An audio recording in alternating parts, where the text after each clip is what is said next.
تازہ ترین ویڈیوز کے لیے چینل کو سبسکرائب کر کے بیل آئیکن اور آل نوٹیفیکیشن پر کلک کریں تاکہ آپ کو ملے ہر خبر سب سے پہلے۔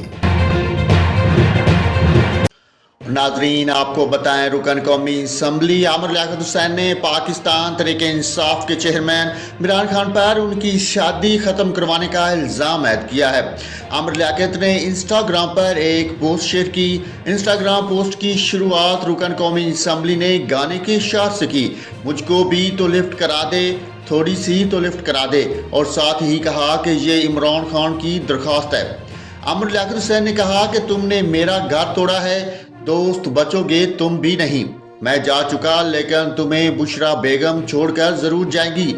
سب پتہ چل گیا ہے تم نے کس کے ذریعے کتنے پیسے بھجوائے، کیونکہ تمہیں معلوم تھا کہ یہاں پیسوں سے ہی کام ہوگا۔ انہوں نے مزید کہا کہ بس ایک غلطی کر بیٹھے، اپنی حمایت میں ٹک ٹاک ویڈیوز تو نہ بنواتے، استغاثہ ہے میرے رب کے حضور، تم الیکشن کبھی نہیں جیتو گے۔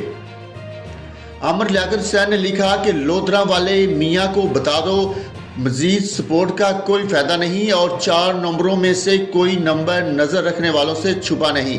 جی تو چاہتا ہے پورا ریکارڈ سپریم کورٹ میں دے دوں، لیکن دانیہ ابھی تک میرے نکاح میں ہے اور منکوحہ کو عدالتوں میں نہیں گھسیٹتے۔ انہوں نے پوسٹ کے اختتام میں لکھا کہ عمران اور عامر میں یہی فرق ہے، عمران بدلہ لیتا ہے، عامر اللہ پر چھوڑ دیتا ہے کیونکہ اس کی پکڑ شدید ہے۔